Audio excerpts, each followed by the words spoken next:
वासुदेव सुतं देव कंसचाणूरमर्दनं देवकी परमानन्दं कृष्णं वन्दे जगद्गुरुं नारायणं नमस्कृत्यं नरं चैव नरोत्तमं देवीं सरस्वतीं व्यास ततो जयमुदीरयेत्।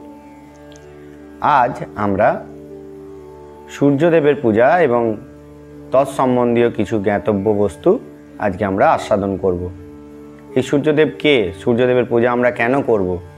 সূর্যদেবের মূর্তি কেমন? সূর্যদেবের পূজার কি কি বিধান? সূর্যদেবের পূজার কি কি মন্ত্র? সূর্যদেব কিসে প্রসন্ন হন? এই সম্বন্ধে আজকের বর্তমান আমাদের নিবেদনটি রয়েছে। চলুন আমরা এবারে আমাদের মূল বিষয়ে প্রবেশ করি। ভগবানের কথিত যে ভগবান মুখনিসৃত বাণী শ্রীমদ্ ভাগবত গীতা, তার দশম স্কন্ধ অর্থাৎ বিভূতি যোগ, তার মধ্যে 21 নম্বর শ্লোকে আমরা একটি ভগবানের একটি নিজের মুখের কথা আমরা পাচ্ছি। কি না, ব্যাসদেব বলছেন, গণেশজি লিখছেন এবং কথাটি অরিজিনালি কিন্তু ভগবান অনাদির আদির পুরুষ ভগবান শ্রীকৃষ্ণচন্দ্রের।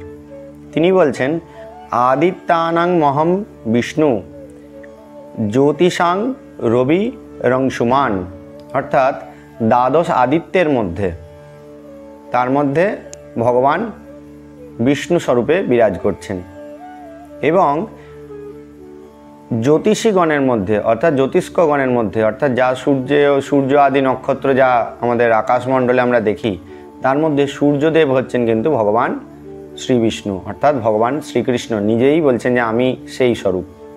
অর্থাৎ এইখানে সূর্যদেব হচ্ছেন কিন্তু স্বয়ং বিষ্ণু। অন্য পুরাণে আমরা পাচ্ছি ধ্যায় সদা সাবিত্রী মণ্ডল মধ্যবর্তী, ভগবান বিষ্ণুর ধ্যান মন্ত্রে আমরা পাচ্ছি তিনি বলছেন আমি সবসময় কোথায় থাকি? ধ্যায় সদা, আমি সদা সাবিত্রী মণ্ডলের মধ্যে আমাকে তুমি ধ্যান করো বা ধ্যান করছি আমরা। সবিত্র মণ্ডল অর্থাৎ সূর্যমণ্ডলের মধ্যে ভগবান বিষ্ণু বিরাজ করছেন। অর্থাৎ এই যে সূর্যদেব, এই সূর্য হচ্ছে কিন্তু বিষ্ণু তত্ত্ব, অর্থাৎ তার মধ্যে বিষ্ণু বিরাজ করছেন। শিব মহাপুরাণে সেখানে বলা হচ্ছে যে শিবের যে 3টি চক্ষু, তার মধ্যে একটি সূর্য, একটি চন্দ্র এবং ঊর্ধ্ব যে নেত্র সেটি অগ্নিস্বরূপ। অর্থাৎ সেখানে এই যে সূর্যদেব তিনি হচ্ছেন রুদ্রস্বরূপ। তো এইরকমভাবে আমরা দেখছি যে এই যে সূর্যদেব তিনি হচ্ছেন কিন্তু একটি বিস্তৃত চরিত্র, যা বৈদিক যুগে তাকে বিশেষ একটি মর্যাদা দেয়া হয়েছে সবিতা আদির দ্বারা, সবিতা আদি মন্ত্রের দ্বারা। কৃষ্ণেন রজসা বর্তমান নিবেশন্নমৃতঞ্চ হিরণ্যয়ন দেবজাতি ভুবনানি পশ্যম আদির দ্বারা বহু মন্ত্র রয়েছে সূর্যদেবের। তো বেদের মধ্যেও তার গুণকীর্তন করা রয়েছে, পুরাণ তথা তন্ত্রেও কিন্তু তাকে বিশেষ মার্তাণ্ড ভৈরব রূপে প্রকাশিত করা হচ্ছে। অর্থাৎ আমরা ভালোভাবেই দেখছি এই ইতিহাসের মধ্যে যে সূর্যদেবের কিন্তু আমাদের সনাতন বৈদিক পরম্পরার মধ্যে একটি বিশেষ স্থান কিন্তু রয়েছে। এছাড়াও পদ্মপুরাণে আমরা একটি অংশে দেখছি, সেখানে পদ্মপুরাণে বলা হচ্ছে যে শ্রীমদ্ ভাগবত মহাপুরাণের মাহাত্ম্য প্রসঙ্গে সনকাদি ঋষিগণ, সনক, সনাতন, সনন্দ এবং সনত কুমার, তারা নারদ মুনিকে একটি কথা বলছেন। সেই প্রসঙ্গের মধ্যে ভাগবতের মহিমা কীর্তন করা হচ্ছে যদিও, কিন্তু তার মধ্যে একটি বিশেষ সংকেত বা পরিচয় কিন্তু আমরা সূর্যদেবের সেখানেও কিন্তু পাচ্ছি। সেখানে নারদ মুনিকে উদ্দেশ্য করে সনকাদি ঋষিগণ নারদ মুনিকে বলছেন, কি বলছেন না, ন গঙ্গা ন গয়া কাশী পুষ্করং ন চ প্রয়াগকম শুকশাস্ত্র কথাশ্চ ফলেন সমতাম নয়েত। এইরকম বলে যখন এই যে শ্লোকগুলি শুরু হচ্ছে, তার পরের শ্লোকেই তিনি বলছেন যে পরের শ্লোকে অর্থাৎ 34 নম্বর শ্লোকে বলা হচ্ছে ত্রয়ী ভাগবতংশ্চৈব দ্বাদশাক্ষর এবচ দ্বাদশাত্মা প্রয়াগশ্চ কাল সংবৎসর সরাত্মকম, এইরকম বলে বলা হচ্ছে। অর্থাৎ এখানে সনকাদি ঋষিগণ নারদ মুনিকে বলছে যে হে নারদ, তুমি জানবে ওঙ্কার, গায়ত্রী, পুরুষ সূক্ত তিনটি বেদ অর্থাৎ ঋক, সাম, যজু, অথর্ব, শ্রীমদ্ ভাগবত গীতা, শ্রীমদ্ ভাগবত মহাপুরাণ এবং শ্রীমদ্ ভাগবত মহাপুরাণের মধ্যে বর্ণিত দ্বাদশাক্ষরী যে মন্ত্র, সেইটি দ্বাদশ মূর্তি সূর্যদেব। দেখুন এইটাই কিন্তু আমাদের বক্তব্য। দ্বাদশ মূর্তি সূর্যদেব, সূর্যদেবের 12টি মূর্তি রয়েছে। প্রত্যেকটি মাসে তিনি এক একটি বিশেষ রূপে কিন্তু আমাদের পৃথিবীর মধ্যে প্রকাশিত হচ্ছেন। এই যে দ্বাদশ মূর্তি সূর্যদেব, প্রয়াগ, সংবৎসর কালস্বরূপ, ব্রাহ্মণ, অগ্নিহোত্র, গো, দ্বাদশী তিথি, তুলসী, বসন্ত ঋতু, ভগবান পুরুষোত্তমের এই বহু প্রকার প্রকাশ রয়েছে, অর্থাৎ এর মধ্যে কোনো রকম ভেদ নাই। তুলসী, ভাগবত, নারায়ণ, শ্রীমদ্ ভাগবত মহাপুরাণ এইগুলি যেমন ভগবানের একটি স্বরূপ, সেই রকম সূর্যদেবও হচ্ছে কিন্তু শৌনকাদি ঋষি অর্থাৎ ব্রহ্মার যিনি প্রথম মানস সৃষ্টি, ভগবানের 24টি অবতারের মধ্যে অবতার স্বরূপ। তো সেই তারা বলছেন এই সূর্যদেব এবং ভগবানের মধ্যে কোনো রকমের ভেদ নাই, তারা সাক্ষাৎ, এই সূর্যদেব সাক্ষাৎ ভগবান হরি। এটার থেকেও আমাদের প্রমাণ হয় যে সূর্যদেবের পদমর্যাদা বা সূর্যদেবের পূজার সম্বন্ধে কর্তব্য অকর্তব্য। এরপরে আমরা আরেকটি জায়গায় পাচ্ছি সূর্যদেবের প্রণাম মন্ত্রে। পুরাণে বলা হচ্ছে যে প্রাতে ব্রহ্মারূপঞ্চ, প্রাতে সূর্যদেবকে ব্রহ্মারূপে পূজা করতে হবে। আমি সূর্যদেবকে প্রাতকালে ব্রহ্মারূপে দর্শন করি বা করছি, ধ্যান করছি। মধ্যাহ্নে বিষ্ণুরূপিণ, মধ্যাহ্নকালে তিনি বিষ্ণু স্বরূপ। সায়ন্নে রুদ্ররূপঞ্চ, সায়নকালে তিনি রুদ্ররূপ। অর্থাৎ সূর্যদেব যখন ওঠেন তখন আমাদের কিন্তু কর্ম করার প্রবৃত্তি অর্থাৎ রজগুণ বৃদ্ধি হয়। মধ্যাহ্নকাল যখন আসে তখন আমাদের ক্ষুধা প্রবৃত্তি অর্থাৎ দেহ প্রতিপালনের বৃত্তি জাগরিত হয়, এবং সায়ন্যকাল অর্থাৎ সন্ধ্যাবেলা হলে কিন্তু আমাদের তমগুণী বৃত্তি অর্থাৎ নিদ্রা, আলস্য এগুলো আসে। তো এইটি হলো কিন্তু তিন দেবতার কাজ। ব্রহ্মার কাজ রজগুণ, এবং বিষ্ণুর কাজ হচ্ছে সত্যগুণ, এবং মহাদেব রুদ্রের কাজ হচ্ছে কিন্তু তমগুণ। এই তিন গুণ কিন্তু স্বয়ং সূর্যদেবী বহন করে নিয়ে যাচ্ছেন। প্রাতে ব্রহ্মারূপঞ্চ, মধ্যাহ্নে বিষ্ণুরূপিণ, সায়ন্যে রুদ্ররূপঞ্চ, সূর্যদেব নমো নমঃ। সেই সূর্যদেবকে আমি বারংবার প্রণাম করি। তো এহেন সূর্যদেবের আমাদের অবশ্য কিন্তু সকলের পূজা করা কর্তব্য। এছাড়া আমরা যদি গৌড়ীয় পরম্পরার মধ্যে যে সমস্ত পদাবলী কীর্তন আদি রয়েছে, মহাজনকৃত যে পদাবলী কীর্তন, তার মধ্যেও কিন্তু আমরা দেখছি যে ভগবতী পরাশক্তি শ্রী শ্রী ভগবতী রাধারানী তিনি ভগবানকে দর্শনের অভিলাষে তিনি সূর্য পূজার অছিলায় গমন করছেন, অর্থাৎ তিনি সেখানেও কিন্তু সূর্য পূজা করছেন। এবং অন্তিমে এই মধুর লীলার শেষ অংশে আমরা দেখছি যে স্বয়ং গোবিন্দই কিন্তু বলছেন যে আমি সূর্য, আমাকে তুমি সূর্যরূপে পূজা করো। রাধারানী গোবিন্দকেই সূর্য স্বরূপে পূজা করছেন এবং রাধা গোবিন্দের মিলন হচ্ছে। সেই বহু ক্ষেত্রে কিন্তু আমরা দেখছি যে এই সূর্যদেবের বিশেষ মহিমা মণ্ডিত করা হচ্ছে। স্বয়ং ভগবান যে পরম পুরুষ পূর্ণ অবতার শ্রী ভগবান পুরুষোত্তম রামচন্দ্র, তিনিও কিন্তু এই সূর্য বংশেই কিন্তু অবতীর্ণ হয়ে এই সূর্য বংশের আরও কিন্তু মান বৃদ্ধি করেছিলেন। শুধু তাই না, ভগবান শ্রীমদ্ ভাগবত গীতার মধ্যে আরও এক জায়গায় কিন্তু এই সূর্যদেবের কথা বহু জায়গায় উল্লেখ করেছেন। তার মধ্যে বিশেষ করে যেটা আমাদের আলোচ্য, তার মধ্যে 4র্থ অধ্যায়, যার নাম জ্ঞান যোগ। সেখানে স্বয়ং শ্রী ভগবান বলছেন ইমং বিভস্মতে যোগ, আমি এই যে তোমাকে বিশেষ যোগ বা জ্ঞান প্রদান করতে যাচ্ছি, সেটি পুরাকালে আমি সূর্যদেবকে প্রদান করেছিলাম। সূর্যদেব এটা ইক্ষ্বাকুকে প্রদান করেছিল। এই রকমভাবে এই গুরু পরম্পরা বা জ্ঞান পরম্পরার কথা এখানে বর্ণনা করা হচ্ছে।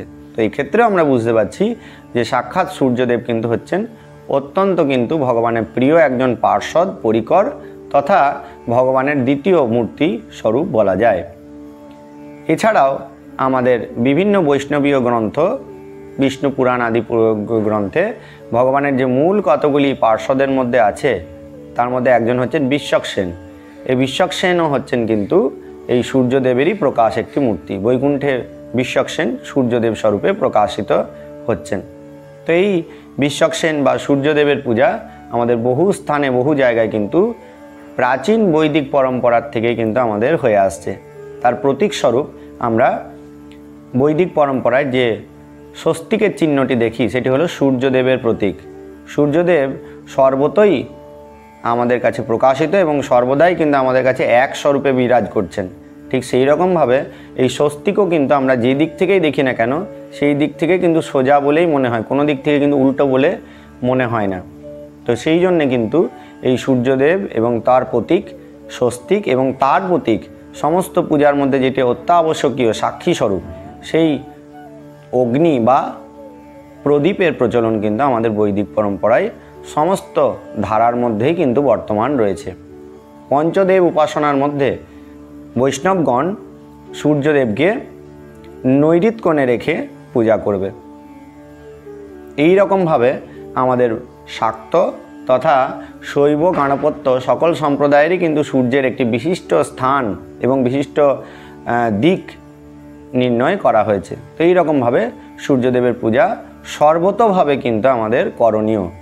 এই সূর্যদেব আমাদের কাছে কি প্রদান করতে পারেন? কারণ কলিযুগের মানুষ আমরা কোনো কিছু লাভ যদি না করি তাহলে সেই কাজে আমরা প্রবৃত্ত হই না। এক্ষেত্রে সূর্যদেব আমাদের কিন্তু ভক্তি, মুক্তি এবং চতুর্বর্গ প্রদান করতে পারেন।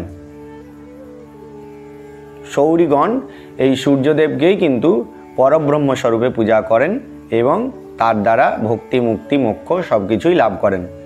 মুখ্যত আমাদের যে সমস্ত ব্রাহ্মণ কুলরা রয়েছেন তাদের মধ্যে যে মূল যে মন্ত্রটি প্রবাহিত হচ্ছে সেই যে ব্রহ্ম গায়ত্রী মন্ত্র, সেটিও কিন্তু বিশিষ্ট যে সমস্ত আমাদের ধর্মজ্ঞ মহাপুরুষগণ রয়েছেন সেই মন্ত্রটিকে সূর্য গায়ত্রী স্বরূপেই কিন্তু বর্ণনা করেছেন। অর্থাৎ সেই যে গায়ত্রী মন্ত্রটি সেখানেও কিন্তু তৎসবিতুর এই কথাটি বলা আছে। অর্থাৎ সেই সবিতা দেবকে এইরকমভাবেও কিন্তু এই মন্ত্রের ব্যাখ্যা কোনো কোনো জায়গায় করা হয়। অর্থাৎ এই যে ব্রাহ্মণগণ, যে ব্রাহ্মণগণ কালী পূজা, দুর্গা পূজা, শিব পূজা, গণেশ পূজা সমস্ত কিছুই করছেন, তার মুখ্য ইষ্ট দেবতা হচ্ছেন কিন্তু সূর্যদেব। সেই জন্যে এই গায়ত্রী উপাসনা বা সন্ধ্যা বন্দনের কিন্তু একটি অবিচ্ছিন্ন অংশ হচ্ছে কিন্তু সূর্য স্থাপন তথা সূর্যার্ঘ্য প্রদান। এটি কিন্তু নিত্য যে আহ্নিকৃত্য তার মধ্যে অবশ্য করণীয় তাদের। তো সেক্ষেত্রে কিন্তু এই সূর্যদেবের পূজার মাধ্যমে আমরা ভক্তি, মুক্তি এবং জড়জাগতিক যাবতীয় কামনা সেগুলো আমরা প্রাপ্ত হতে পারি। সেইগুলোর প্রমাণ বহু শাস্ত্রে প্রমাণিত হয়। ব্রহ্মগায়ত্রীর ফলে, ব্রহ্মগায়ত্রী নিষ্ঠাপূর্বক জপ করলে যে ব্রহ্মত্ব প্রাপ্তি হয় তথা পরামুক্তি লাভ হয় সেটি আর বিশেষভাবে বর্ণনার কিছু নাই। কিন্তু জড়জাগতিক সম্পদ লাভ হয় তার প্রমাণ কি? তার প্রমাণ কিন্তু শ্রীমদ্ ভাগবতে আমাদের জাম্ববতী উপাখ্যানে কিন্তু রয়েছে। ভগবান জাম্ববতীকে প্রাপ্ত হলেন কিন্তু এই সূর্যদেবের একজন উপাসকের মাধ্যমে। তিনি সৈমন্তক নামক একটি মণি তিনি প্রাপ্ত হয়েছিলেন, যার থেকে কিন্তু প্রচুর পরিমাণে সোনা লাভ করা যেত। পরবর্তীকালে সেই লীলাতে আমরা দেখি যে ভগবান কিন্তু সেই মণিকেই অন্বেষণ করতে করতে জাম্ববতী দেবীকে তিনি পাণিগ্রহণ করেন। এই রকমভাবে কিন্তু আমরা দেখছি যে সূর্যদেব কিন্তু আমাদের ভক্তি, মুক্তি, ঐশ্বর্য, ভোগ সমস্ত কিছুই প্রদান করে থাকেন। এছাড়া শাস্ত্রে কোনো কোনো বিশেষ স্থানে কিন্তু এইটিও বলা হয়েছে যে সূর্যদেব অন্য যাবতীয় চতুর্বর্গ প্রদান করাতে সমর্থ হলেও তার মুখ্য যে বিষয় বা পরিচ্ছেদ সেটি হলো কি না আরোগ্য প্রাপ্তি। সূর্যদেবের পূজা যদি আমরা মাঘ মাসে করি তাহলে কিন্তু আরোগ্য প্রাপ্তি হয়।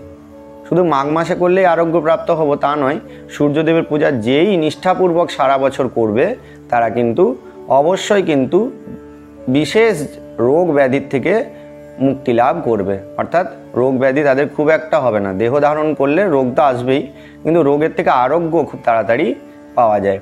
সেই জন্য সূর্যদেবের উপাসনার মধ্যে, ব্রতর মধ্যে আরোগ্য সপ্তমীর ব্রত কিন্তু রয়েছে। ভগবান বিষ্ণুর বিশেষ তিথি যেমন একাদশী, ভগবান রুদ্রের যেমন বিশেষ তিথি চতুর্দশী, দেবী দুর্গার বিশেষ তিথি যেমন অষ্টমী, অমাবস্যা, ঠিক সেই রকম কিন্তু গণপতির চতুর্থী এবং সূর্যদেবের কিন্তু সপ্তমী তিথি বর্ণনা করা হচ্ছে। এই সপ্তমী তিথিতে ভগবান সূর্যদেবের পূজা করলে অবশ্যই আরোগ্য প্রাপ্তি হয় এবং আরোগ্যর মধ্যে বিশেষত চর্মরোগ আদি, কুষ্ঠ, শ্বেতকুষ্ঠ আদি যে সমস্ত রোগ, সেই সমস্ত রোগের জন্য কিন্তু এই সূর্যদেবের পূজা বিশেষভাবে কিন্তু করণীয়। তার প্রমাণ কিন্তু আমরা পাই কোণারকের সূর্য মন্দির। সেখানে কিন্তু আমরা দেখছি যে ভগবান শ্রীকৃষ্ণের পুত্র শাম্ব তিনি কিন্তু এই সূর্যদেবের উপাসনা করেই কিন্তু এই তার যে কুষ্ঠব্যাধি, সেই কুষ্ঠব্যাধির থেকে উদ্ধার লাভ করছেন। তো এইরকমভাবে কিন্তু সূর্যদেবের উপাসনা আমাদের এই সমস্ত ফলপ্রাপ্তির জন্য অবশ্য করণীয়। সূর্যদেবের পূজা সাক্ষী স্বরূপ, যে কোনো পূজার পূর্বে কিন্তু সাক্ষী স্বরূপ সূর্যদেবের পূজা অবশ্য করণীয়। শুধু শুভ অনুষ্ঠানে নয়, যে সমস্ত আমাদের পারলৌকিক ক্রিয়া আদি রয়েছে তাতেও কিন্তু সূর্যদেবের পূজাও কথা বর্ণনা করা হচ্ছে। অর্থাৎ সাক্ষী স্বরূপ আমাদের যদি সূর্যদেবকে অর্ঘ্য আমরা প্রদান না করি, তাহলে তর্পণ পিণ্ডদানও কিন্তু নিষ্ফল রূপে বর্ণনা করা হচ্ছে। অবশ্য সূর্যদেবের পূজা নিজস্ব অধিকার এবং সামর্থ্য অনুসারে আমাদের সূর্যদেবের পূজা করতে হবে। তো এবারে আমরা আসি সূর্যদেবের পূজা তথা ধ্যান মূর্তি এবং বিগ্রহ সম্বন্ধে। প্রাচীন বাংলায় আমরা দেখি যে এই সূর্যদেবের পূজা কিন্তু আমাদের বহু প্রাচীন কাল থেকে প্রাচীন বাংলার মধ্যে তথা গোটা ভারতের মধ্যেই প্রচলিত, বিশেষ কোনো পরম্পরা এবং রীতিতে। প্রাচীন বাংলার মধ্যে সূর্যোদয়ের আগেই আমাদের যে মায়েরা রয়েছেন তারা কিন্তু গোবর দিয়ে একটি গোল আকৃতি, যেটিকে আমাদের মারুলি বা প্রাচীন বাংলায় বলা হয় মারুলি দেয়া, তার মধ্যে কিন্তু সূর্যদেবের উপাসনা করা হতো। তাছাড়াও মাঘ সংক্রান্তির দিন অর্থাৎ মকর সংক্রান্তির দিন আমরা সেই মারুলির মধ্যে দেখি বিভিন্ন রকমের তন্ডুল, পুষ্প, পিটুলি এইগুলো দিয়ে কিন্তু সূর্যদেবের পূজা করার বিধি রয়েছে। তাছাড়াও রয়েছে পশ্চিমবঙ্গে ইউতি লক্ষ্মী, যেটি প্রতি রবিবার কিন্তু পূজা করা হয়। এই রকমভাবে কিন্তু সূর্যদেবের পূজা বিভিন্ন রকম আঙ্গিকে কিন্তু আমাদের পশ্চিমবঙ্গে বহু কাল ধরেই কিন্তু হয়ে আসছে। সূর্যদেবের পূজা মুখ্যত যেটি গোটা ভারতের মধ্যে প্রচলিত সেটি হলো সূর্যদেবের উদয় থেকে সূর্যদেবের অস্ত পর্যন্ত সূর্যদেবেরকে উদ্দেশ্য করে জলদান, প্রণাম, পূজা আদি মাধ্যমে। এছাড়াও সূর্যদেবের মূর্তিতে, সূর্যদেবের ঘটে অথবা কোনো রক্তবর্ণের একটি বৃত্ত করে তার মধ্যেও কিন্তু সূর্যদেবের পূজা বিধান শাস্ত্রে বলা হয়েছে। এছাড়াও একটি বিশেষ নদীর মধ্যে উদ্ভূত একটি বিশেষ ধরনের শিলা, স্ফটিক শিলা, তার মধ্যেও কিন্তু সূর্যদেবের পূজা করার বিধান রয়েছে। এই রকমভাবে যেটি আমাদের কাছে উপলব্ধ তার মধ্যে কিন্তু আমরা সূর্যদেবের পূজা করতে পারি। সূর্যদেবের জন্য একটি বিশেষ বৃক্ষ রয়েছে সূর্যদেবের নাম অনুসারে। সূর্যদেবের আরেকটি নাম হচ্ছে, সূর্যদেবের বহু নাম রয়েছে, তার মধ্যে অর্ক হচ্ছে সূর্যদেবের একটি নাম। এবং অর্কপুষ্প কথার অর্থ হচ্ছে আকন্দ গাছ। এই আকন্দ গাছের সমিধা অর্থাৎ কাঠ দিয়ে কিন্তু সূর্যদেবের উদ্দেশ্যে হোম করার বিধান রয়েছে। এই রকমভাবে সূর্যদেবের প্রিয় পুষ্প হলো জবা পুষ্প, অর্থাৎ রক্তবর্ণের যে কোনো পুষ্প, লাল বর্ণের পুষ্প, তার মধ্যে জবা ফুল অধিকভাবে গ্রাহ্য। এর সঙ্গে দূর্বা, অক্ষত টন্ডুল, অক্ষত আতবের চাল, এছাড়া রক্তচন্দন এবং তাম্রপাত্র, পূর্ণ ফল এইগুলি এবং এক বৃত্তা অনুসারে কুশ, এইটি দিয়ে কিন্তু আমরা সূর্যদেব অর্ঘ্যপ্রিয় এবং প্রণাম প্রিয়। পঞ্চদেবতার প্রত্যেকের এক একটি অভীষ্ট পূজাবিধি রয়েছে, তার মধ্যে ভগবান সূর্যদেব হচ্ছেন কিন্তু অর্ঘ্যপ্রিয় এবং প্রণাম প্রিয়। সূর্যদেবের অর্ঘ্যে শাস্ত্রে বলা হচ্ছে যে 12 আঙ্গুল বিস্তৃত, নিজের যে অর্ঘ্য দেবে তার 12 আঙ্গুল পরিমাণ, এই রকমভাবে 4, 4, 8, 12 আঙ্গুল পরিমাণ একটি কোষার মধ্যে কিন্তু এই অর্ঘ্য সূর্যদেবের উদ্দেশ্যে দিতে হবে। সূর্যদেবের অর্ঘ্য কিন্তু তাম্রপাত্রেই দেয়া বাঞ্ছনীয়, অন্য কোনো পাত্রে হবে না। সূর্যদেবের পূজার ক্ষেত্রে পূজক যদি বিশেষভাবে কোনো ব্রত পালন করতে চায় তাহলে সেই দিনটি অবশ্যই শুদ্ধ আহার গ্রহণ করবে তথা সূর্যদেবের প্রীতির উদ্দেশ্যে আদা এবং লবণ এই দুটি বর্জন করবে। এই সূর্যদেবের ধ্যান মন্ত্রে পাচ্ছি এই সূর্যদেব হচ্ছেন চতুর্ভুজ, এক চক্র বিশিষ্ট রথের মধ্যে তার যে সারথি, সেই সারথি সপ্ত অশ্ব নিয়ে 7টি ঘোড়া যুক্ত যে রথের মধ্যে তিনি কিন্তু অরুণ চালিত রথের মধ্যে তিনি সূর্যদেব উদয়াচল থেকে অস্তাচল পর্যন্ত নিত্য গমনাগমন করছেন। এই সূর্যদেবের 4 হাতের মধ্যে 2 হাতের মধ্যে রক্তপদ্ম এবং অপর 2 হাতের মধ্যে আশীর্বাদ এবং অভয় মুদ্রা বিরাজ করছেন। এই সূর্যদেব রক্তবস্ত্র পরিধান করছেন এবং এই সূর্যদেব কিন্তু তার যে জ্যোতি, সেই জ্যোতির দ্বারা ত্রিভুবনকে প্রকাশিত করছেন। এই জ্যোতি কেমন না, অনেকটা মণিমাণিক্যের মতন জ্যোতিযুক্ত। তিনি প্রাতকালে জবা ফুলের মতন তার বর্ণ, জবা কুসুম সংকাশম, এবং মধ্যাহ্নকালে তার কাঁসার মতন বর্ণ, কাংসপাত্রের যেমন বর্ণ তেমন তার গাত্রবর্ণ। জবা কুসুম সংকাশম কাশ্যপ্রিয়ম মহাদ্যুতিম, তিনি মহাদ্যুতিমান এবং কাশ্যপ ঋষির অত্যন্ত প্রিয় পুত্র।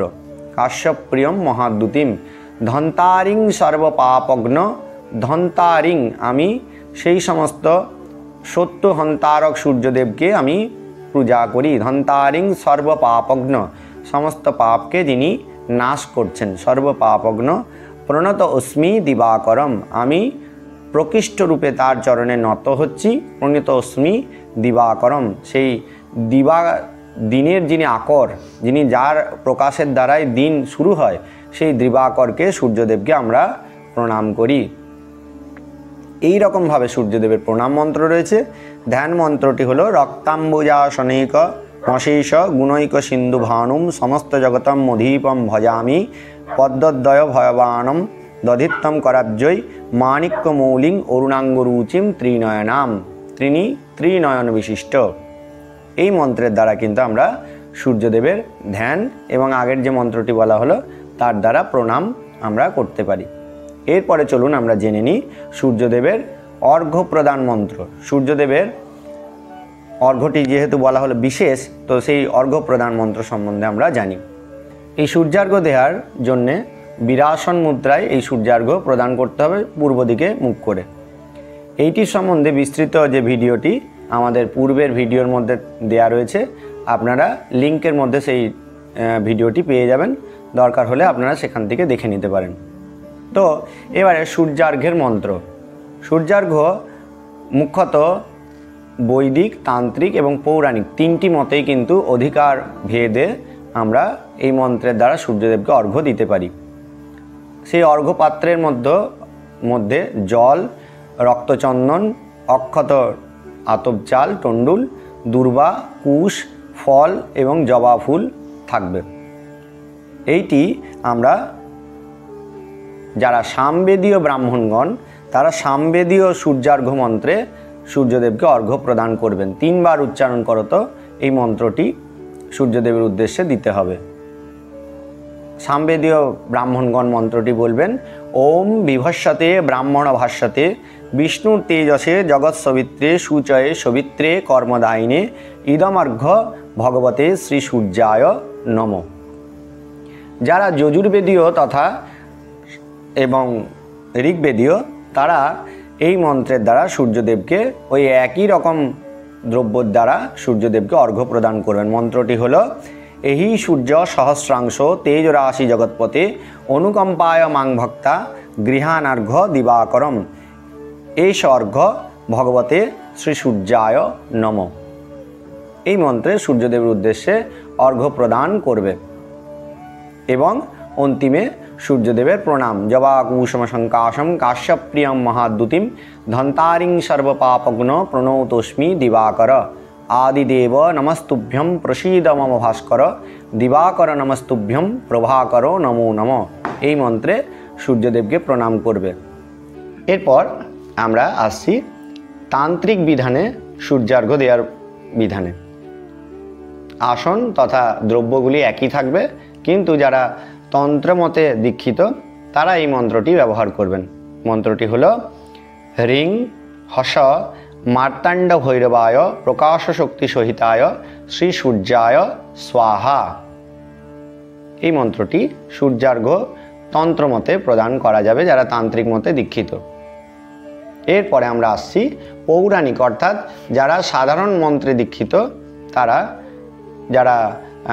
তারা কিন্তু এই মন্ত্রে সকলেই এই মন্ত্রের সূর্যদেবকে অর্ঘ্য প্রদান করতে পারবেন। অর্ঘ্যর আসন তথা দ্রব্য এক্ষেত্রেও একই থাকবে। মন্ত্রটি হলো দিশি দিশি তপনম মহগ্রতাপম জ্বলিত হুতাসন দীপ্ত তেজসাং তিথি কর মুহূর্তম কালচক্রম দিবস করণ্য শরণ্য উপৈতু সূর্যম এষ অর্ঘ্য শ্রী সূর্যায় নম। এই মন্ত্রে আমরা পৌরাণিক মন্ত্রে আমরা সূর্যদেবকে অর্ঘ্য প্রদান করতে পারবো। এতৎপূর্বে আমাদের যে সামান্য কাণ্ড যেগুলো রয়েছে, আসন শুদ্ধি, জল শুদ্ধি, আচমন, তিলক আদি, সেই সমস্তগুলি করে নিয়ে পঞ্চদেবতার পূজা করতো। শেষে এই সূর্যদেবের পূজা এবং তার সঙ্গে সন্ধ্যা, সংজ্ঞা, যম, শনি, যমুনা এবং অরুণ আদি যে সূর্যের যে পার্ষদ এবং পরিকরগণ আছেন তাদেরও পূজা এক একটি গন্ধ পুষ্পের দ্বারা করতে হবে। এই রকমভাবে কিন্তু আমরা সূর্য পূজা করতে পারি। আগেই বলা হলো এই সূর্য পূজার তিথিটি হলো সপ্তমী তিথি, বিশেষ করে শুক্ল সপ্তমী তিথি। সেটি শাস্ত্রের মধ্যে বহু ভাবে বর্ণনা করা হচ্ছে। কার্তিক শুক্ল সপ্তমী, অর্থাৎ যেটিতে আমরা ছট পূজা আমরা দেখে থাকি, সেই দিনে করা যেতে পারে। মাঘ মাসের শুক্ল সপ্তমী, যেটি আরোগ্য সপ্তমী নামে বিখ্যাত, সেইটিতে করা যেতে পারে। তথা যে কোনো রবিবার অথবা যে কোনো বছরের যে কোনো শুক্লপক্ষের সপ্তমী তিথিতে তথা নিত্য দিনও কিন্তু এই সূর্যের পূজা আমাদের অবশ্য কিন্তু করণীয়। এই রকমভাবে সূর্যদেবের পূজা করলে আমরা অবশ্যই সূর্যদেবের কৃপায় নিজ নিজ অভীষ্ট ফল প্রাপ্ত করতে পারবো। এইখানে এই সংক্ষিপ্ত ভিডিওটি আমরা বিশ্রামে রাখছি। আগামী ভিডিওর জন্য আপনারা অবশ্যই আমাদের ইউটিউব চ্যানেলটিকে সাবস্ক্রাইব এবং শেয়ারের দ্বারা আমাদেরকে আরও উৎসাহিত করুন। নিতাই গৌর প্রেমানন্দে হরি হরি বল।